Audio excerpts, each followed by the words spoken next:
My stepkid let her mother's ex move back in while I was at work. When I spoke up, she said, "This house was never yours anyway." The next day, I sold it and left them the empty walls they deserved. I came home late, drywall dust caked into the cracks of my hands, boots tracking the scent of cold concrete and sweat. October light stretched thin across the neighborhood, dying quietly over cracked sidewalks and leaf-choked gutters. My back ached from hours bent under broken ceiling panels. My wrists throbbed from overdriving screws. I had no plans but dinner, quiet, and the hum of a television tuned too low to follow. But even before I reached the steps, I knew something was off. The porch light was on, not unusual, but the front door was ajar. Not just unlocked, open. A sliver of warm light spilling into the dusk like an unspoken warning. I stepped inside and heard it. Laughter. Loose, comfortable. Not Emma's. Not my wife's. Male. Familiar. Then I saw him. David. The ghost in our walls. The man I had replaced. The man who'd vanished over a decade ago. Not with a bang. Not even with a goodbye. Just drifted off into silence and scattered mail. He sat in my chair. The big one by the fireplace. The one I bought after 3 straight winters patching this house with my own hands. He had his legs crossed like he owned the floor beneath them. In his hand, my whiskey glass. The good one, from the back of the cabinet, the one I used when I wanted to forget what I had given up to build this life. He looked up, smiled, like we were old friends. "Hey man," he said, like I was late to my own party. Long time. I didn't answer. I looked at Emma. She was perched on the arm of the couch like she was 10 again. Like I hadn't watched her grow into someone I barely recognized. She wore that smug, grown-up calm teenagers think is strength. Arms crossed, jaw set, that same little twist in her mouth she used when she was embarrassed by me. She didn't rise, didn't explain, just watched. I asked her, steady as I could manage, "What is this?" She didn't blink. "He's staying here." I stared at her. "Who told you he could stay here?" She leaned forward a little, her eyes narrowing. "I did." The words hung in the air. I waited for my wife to step in, for someone to say something, for reality to snap back into place. But the house stayed silent. Then she said it. "This house was never yours." There it was. The blade. It didn't come as a scream. It didn't need volume. It was sharp because it was calm. Because she meant it. Every syllable. This house was never yours. I looked at her and saw every year collapse. The nights I stayed up beside her when she was sick, the braces, the driving lessons, the late-night runs to pick her up from parties when she was too ashamed to call her mother. I saw every dollar I had poured into her life, school, books, trips, therapy, guitars, goddamn organic cereal because she said she wouldn't eat chemical trash anymore. Every silent sacrifice. Every invisible trade I made to be enough. And all of it to her meant nothing. I had raised her since she was 10. That age when kids still believe in magic, still cry when the power goes out, still reach for your hand without thinking. I had been there for every scraped knee and heartbreak since. The man who walked her through college applications, who celebrated when she got into her first choice even though it cost me my retirement. The man who built her bedroom with his own hands, new drywall, fresh paint, crown molding she never even noticed. And now he was back. David, the father who left. She looked at him with something I never got, admiration. She smiled at him, laughed at his jokes, tucked her legs beneath her like she was safe again, like nothing had happened, like he hadn't vanished when she was a child, hadn't missed the recitals, the birthdays, the heartbreaks. He had no scars from the labor, no calluses from carrying her. But to her, he was the real thing. And me? A stand-in, a fill-in-the-blank. A man whose sacrifices were receipts, not memories. I opened my mouth, but no words came. What was there to say? The truth had already been spoken, clean and final. The house was never mine. Not the one I paid for. Not the one I repaired room by room, pipe by pipe. Not the one I sweated for while she and her mother shopped for furniture I couldn't afford. I looked around that room, the living room I built. The one I laid floorboards in, The one I painted twice because the first shade felt too cold. That wall over there? I tore it down to make room for the bookshelves she never used. That window? I replaced it after the storm out of pocket while the insurance company argued over clauses. None of it belonged to me. I didn't speak to David. I wouldn't give him that. He didn't have the right to my anger. Instead, I looked at Emma. I gave you everything. She shrugged. No one asked you to. That was the second cut. Deeper than the first. Because it was true. No one had asked. I had volunteered. I had stepped in, arms open, hoping that presence could replace blood. That consistency would earn love. But I was wrong. Her loyalty belonged to absence. Her trust to the man who never earned it. I felt the air shift. My throat burned. Not with rage, that would have been easier. What I felt was colder. Something like shame. Because in her eyes, I had never been more than a placeholder. A warm body. Provider. I was the background of her life, not the father figure I thought I'd become. I was scaffolding. Meant to be taken down once the real structure returned. And now he was here. The prodigal. The myth. David. He laughed again. Said something about how good the place looked, as if I hadn't nearly destroyed my back installing those shelves last winter. As if the trim paint just appeared. As if the heating vents repaired themselves. Emma laughed with him. And I just stood there. Some part of me wanted to rage. To scream. To remind them of the cost of loyalty. The price of care. But another part, the colder part, knew it wouldn't matter. Not to them. Not now. Because they had already rewritten the story. In their version, I was the man who filled in the time. The man who paid the bills. Who grumbled over thermostats and shoveled driveways. The unremarkable presence between a father's absence and his triumphant return. I looked at my wife's coat on the banister. Still not home. She hadn't told me he was coming. Hadn't warned me. Hadn't even texted. I was surrounded by silence, not the peaceful kind. The kind that reveals your place. I stood there for a moment longer. My boots sinking into the rug I had picked out. The one they mocked me for calling too beige. And in that stillness, something inside me settled. Not peace. Not acceptance. Something heavier. Something final. If this house was never mine, then maybe it was time I stopped trying to prove otherwise. The next morning, I left before sunrise. I couldn't bear to see him at the table, sipping coffee from the mug Emma made in 7th grade. The one I'd kept through every move, even after the handle broke. I knew he'd sit in my chair again. Knew he'd laugh like he'd never been gone. Knew he'd make eggs and pretend the smell of burning wasn't foreign to him. I didn't want to see that, so I left. Early. Quiet. Drove nowhere. Parked in a grocery store lot and watched the sunrise over the cracked asphalt. Ate a stale donut. Sat with the engine off until my phone buzzed. It was my wife. Just a text. We'll talk later. I didn't answer. When I finally returned that evening, his shoes were at the door. Old boots. Faded laces. Tread worn flat. They sat where mine used to. Right in the middle. Like he belonged here. Like he'd always been here. I stepped around them. He was on the couch. Feet up. A beer in his hand, my beer. Shirt half unbuttoned. A little sweat still on his brow. Like he'd been busy. Emma was curled into the corner of the couch beside him. Knees tucked under. A blanket around her shoulders. She looked relaxed. Like a child again. They were watching something, one of those shows we used to watch as a family. Something warm and forgettable. She laughed. He said something about the plot being too predictable. She agreed. Neither of them looked up when I walked in. I didn't say anything. I didn't need to. My presence didn't register. I passed them and went straight to the kitchen. Dishes in the sink. My cast iron pan crusted with eggs.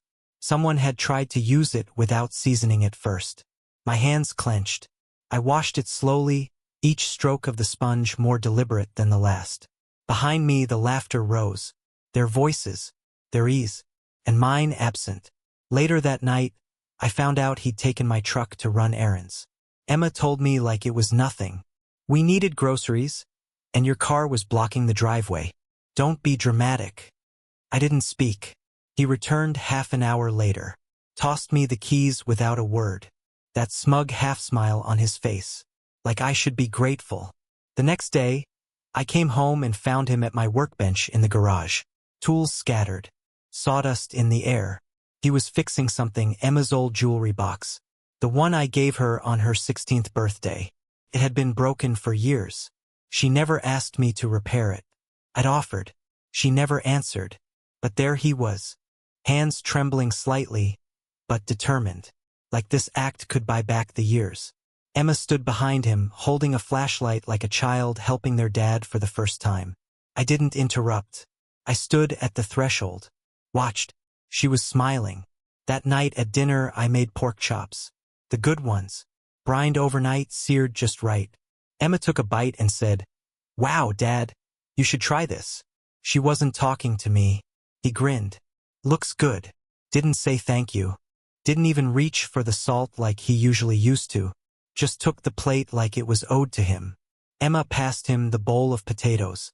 Their hands brushed. She laughed. My wife didn't say a word. She sat between us and kept her eyes on her plate. The days stretched like that. Quiet. Mocking. He was everywhere. He used my towels. Left his razor in my spot by the sink. Opened the windows in the morning because fresh air's good for the soul. Drank my coffee. Left the thermostat at 68, even though he knew I liked it at 71. Little things. All of them petty. All of them deliberate. He didn't confront me. He didn't need to. His presence was confrontation enough. Every time I entered a room, I felt the shift, the pause, like I was interrupting something that didn't belong to me, like I was a tenant overstaying my lease. Emma walked lighter now. She hummed, spoke more, spent less time behind closed doors. She smiled when he spoke, leaned into him when he showed her something on his phone. They shared stories, inside jokes from a decade ago. She remembered. She'd forgotten everything we'd built. I tried to talk to my wife one night, after they'd gone to bed. I asked her, "How long is this going to last?" She didn't look up from her book. "As long as she needs," she said. I waited for her to say more. Something. Anything. She didn't. I stood there for a long time, then went to the guest room. Slept on the edge of the bed like a visitor. And he stayed. 2 weeks turned into 3. He started getting mail. Not just junk. Packages. Letters with his name on them. At our address. I asked her, "Why is he getting mail here?" She shrugged. Emma must have updated his info. Don't overreact. Overreact. I'd been quiet while he moved in room by room.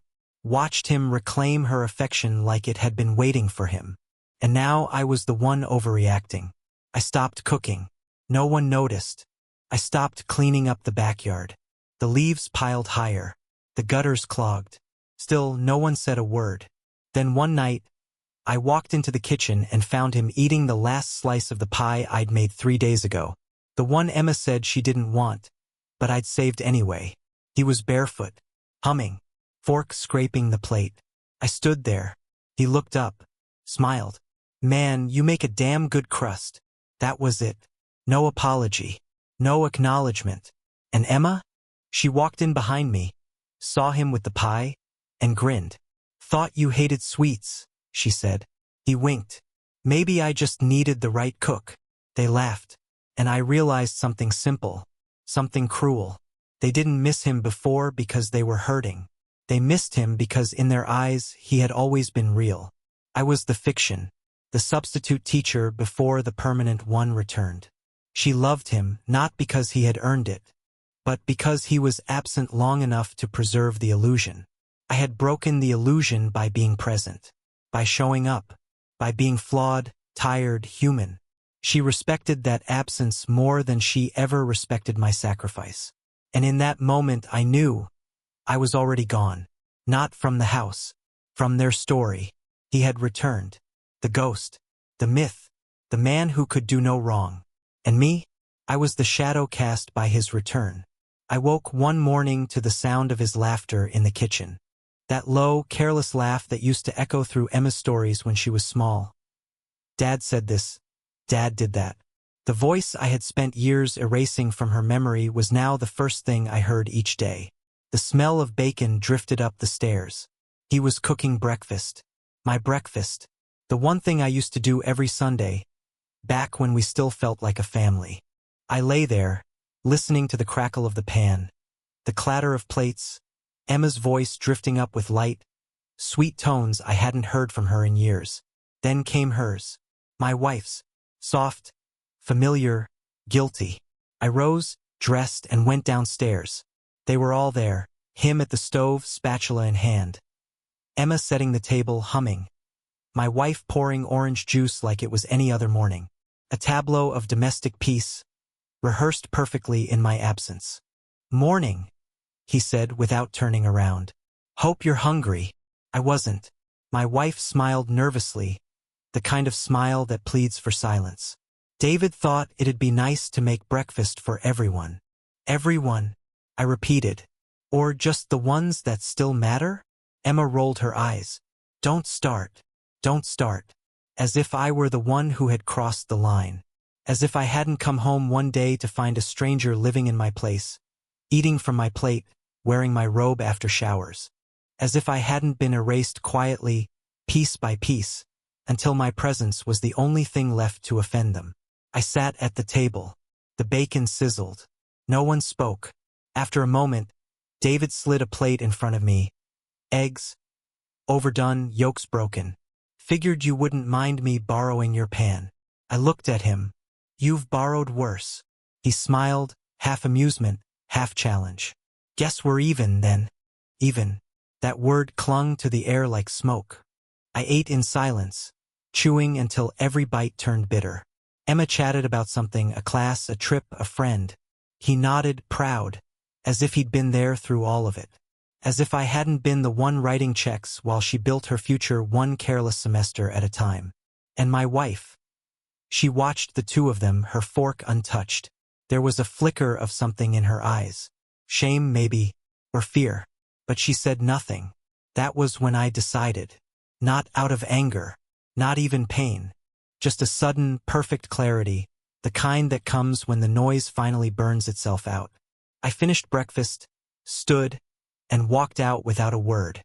That night, after they'd all gone to bed, I went into my office. Sat at the desk I'd built myself. The drawers were full of receipts. Proof of my devotion, stacked like accusations. Mortgage payments, tuition bills, vacations, home repairs. All signed by me. All forgotten. I turned on the lamp, poured a drink, and began sorting. For hours, I sat surrounded by paper. The evidence of a life I'd built from exhaustion and quiet pride. The bank statements told a story, one I finally understood. Every dollar, every repair, every moment of comfort in that house had come from me. Yet in their eyes, I was nothing more than the man who happened to hold the keys. The realization didn't hurt. It liberated. If the house was never mine, then I owed them nothing of its comfort. The next morning, I called the realtor. Her name was Grace. She'd sold us the house 8 years ago. I told her I wanted to list it. She hesitated, asked if I was sure. I told her yes, I was sure. For once, I didn't sound uncertain. By noon, she'd arranged an appraisal. By evening, I'd gathered the paperwork. When my wife came home, she found me clearing out the garage. "What are you doing?" she asked. "Getting ready to sell." Her face went pale. "Sell what?" "The house." She blinked. "You can't be serious." "I am." Emma walked in behind her, phone in hand. "You're kidding, right?" I turned to her. "You said it yourself. This house was never mine." Silence. Then she scoffed. "You're unbelievable." "No," I said calmly. "I've just finally started believing you." The arguments came hard after that. My wife shouted. Emma stormed out. David tried to play mediator, which only made it worse. But my decision held. 2 weeks later, the papers were signed. The house, the one I built, paid for, bled into, was sold. The new owners were a young couple with a baby. They smiled a lot. They saw hope where I saw ruin. The night before closing, I packed. 1 suitcase. A few tools. The photograph from Emma's 10th birthday. The last one where she smiled at me like she meant it. I left the rest. Let them keep what they'd claimed. I didn't tell them I was leaving. I wanted them to wake to the echo. When I closed the door behind me, the house was dark. I stood in the yard for a moment, breathing in the smell of rain and dust. The porch light flickered. Inside, I heard their voices, muffled, uncertain. I imagined Emma pacing, my wife whispering, David pretending control. None of them knowing what came next. I didn't say goodbye. 3 days later, the first call came. Emma's number. I didn't answer. Then a text. He's not paying. Everything's falling apart. I stared at it until the screen dimmed. An hour later, another. Please, can we talk? I don't know what to do. Then another. You've always been there for us. I turned the phone face down. That night, I sat in a motel outside Joliet. The smell of bleach thick in the air. A lamp buzzing over the cracked desk. I opened my laptop, not to check messages, not to calculate losses. Just to write one line in a document I never planned to send. Let them live in what they destroyed. The calls kept coming. My wife tried next. Her voice in the voicemails trembled. Half anger, half desperation. He's not helping. He's not who I thought he was. Please, Emma's scared. I deleted them all. For years I'd been their safety net. The quiet force behind every convenience they took for granted. Now they were falling, and the sound of it wasn't cruel to me. It was honest. I had warned them without words. Loyalty has a cost. Respect has a price. And for the first time I was done paying. Days passed. The silence deepened. My phone stopped buzzing. I imagined the house. Their house now. Stripped bare, the walls echoing with absence. David sitting at my table, finally realizing the bills had my name on them. Emma understanding that love without responsibility is fiction. My wife facing the mirror, seeing what her silence had bought her. I felt no joy, only balance. I rented a small storage unit, filled it with the things that had mattered. My tools, my journals, a few old shirts. The rest I gave away. At night, I sat by the window of my cheap apartment, watching headlights crawl across the street. The city sounded alive in a way the suburbs never did, harsh, unforgiving, but real. Sometimes I thought of Emma, wondered if she still defended him, wondered if she understood what she'd traded away for blood. And sometimes, late at night, when the loneliness pressed too close, I'd whisper the question that haunted me since that day in the living room. If love means nothing without blood, what was I to her all those years? A placeholder? A fool?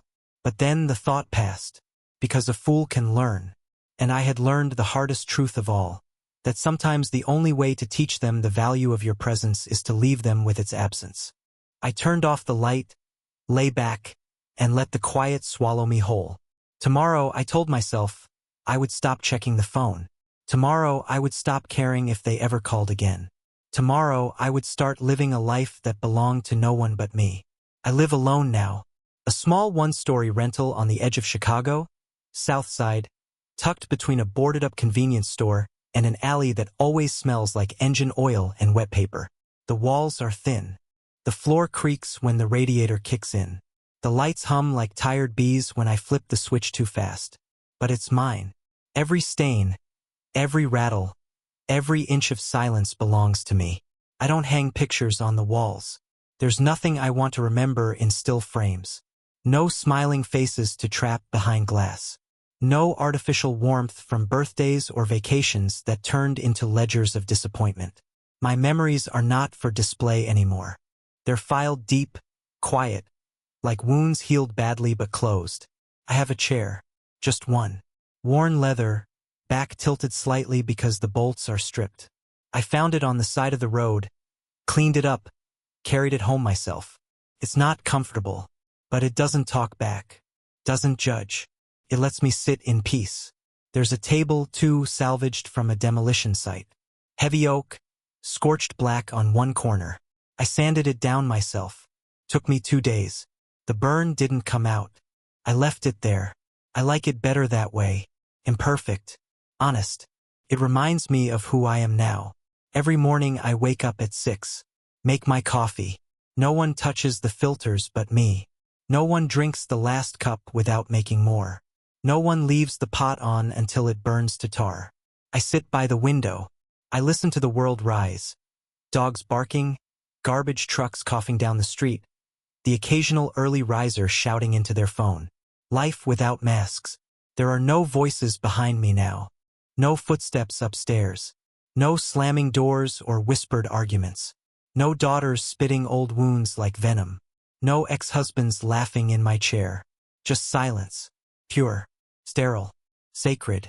Emma hasn't called in months. The text stopped first. Little things at first. Can you send the insurance info? Do you remember the name of my doctor from when I broke my wrist? Transactional remnants of a bond she thought could stretch even after it snapped. I didn't reply. Each message was a fishing line cast into waters she'd poisoned. I let them sink. Then came the silence. A better language. One I understood. My wife, ex-wife now, though no papers were filed, called once more after I moved. It was evening. I didn't answer. Her voicemail was short. He left. David. He said it was too much. Emma's furious. I don't know what to do. I don't even know where you are. She sounded lost. That voice I once clung to in the dark now sounded like static on a dead channel. I deleted the message. I didn't save the number. Some nights I think about the house. What it looks like now. If the walls still carry my work. The patched ceiling in the hallway. The door I trimmed myself because Emma said it was sticking. I wonder if the new owners know the weight it held. Or if they just see granite counters and good square footage. I think about Emma's face that day. The coldness. The way she said it, this house was never yours. As if years could be scraped off with one sentence. As if sacrifice had no memory. As if presence meant less than DNA. I think about all the times I could have walked away sooner. The warning signs. The way she shifted in her chair whenever I spoke. The silence that followed every gift I gave. The way my wife, her mother, always rushed to fill the quiet, like patching drywall over a crack that was splitting wide. But regret is a luxury I don't owe myself anymore. I did what I did. I stayed when I should have run. I gave until I was dry. Now I build different things. I've taken up woodworking again.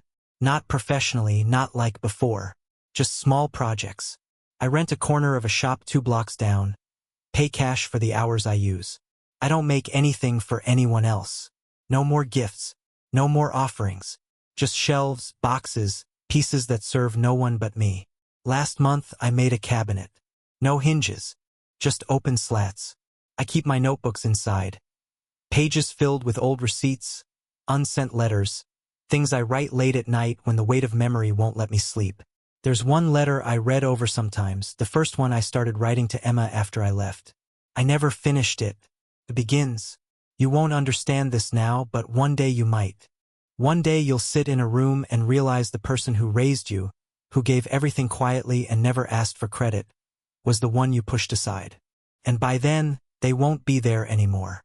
They'll be gone. And you'll wonder if love unspoken still counts. If loyalty given in silence was ever real to you at all." Then the ink trails off. I don't know how it ends. Maybe I never will. Because I'm not waiting for her to understand anymore. I'm not waiting for an apology. Not for closure. Not for some clean redemption arc where she shows up crying and I take her in with open arms. That's the fantasy. That's what broke me. Reality is better. It's colder, but it's clean. Emma stayed with David for a while, I heard. Until the money ran out. Until the charm wore off and the man underneath emerged. The same man who left her the first time. The man who didn't answer when the bills came. Who looked away when she cried. Who never built anything, only borrowed. When he left again, she was shocked. She shouldn't have been. My wife begged her to call me. To explain. But she wouldn't. Couldn't. Pride, maybe. Or shame. Or just the slow realization that some bridges don't burn. They collapse quietly under years of rot. Now she works part-time. Lives with a roommate. Posts vague quotes about growth and healing. She's learning what the world looks like without a safety net. And me? I'm learning what life looks like without chains disguised as affection. I don't hate her. I don't hate my wife. I don't even hate him. Hate is too heavy. What I feel now is lighter, like watching a ship sail from shore after you've taken your hands off the rope. Sometimes people ask me if I ever think of going back. Reconnecting. They say things like, life's too short, or family is family. But what do those words mean when family doesn't choose you back? What is a title worth if it's only used against you? What is love worth when it never turns into respect? I think back to every night I lay awake wondering if they'd ever see me. Not as a placeholder, not as a provider, but as a man, as someone who chose them. And then I think of this peace, this room, this silence, and I know I made the right choice. I may have left a house behind, but I reclaimed something they never gave me freely. Myself. So now I ask you, anyone who's ever loved in silence, ever sacrificed without applause, ever stood in the shadow of someone else's blood, was I wrong to walk away? Was I wrong to sell the house that rejected me? To let the bills stack up in someone else's name? To leave a daughter who never called me dad when it mattered? Or was that the only way to teach them the truth? That respect is not inherited. It is earned. And if you spit on the hands that fed you, eventually they close.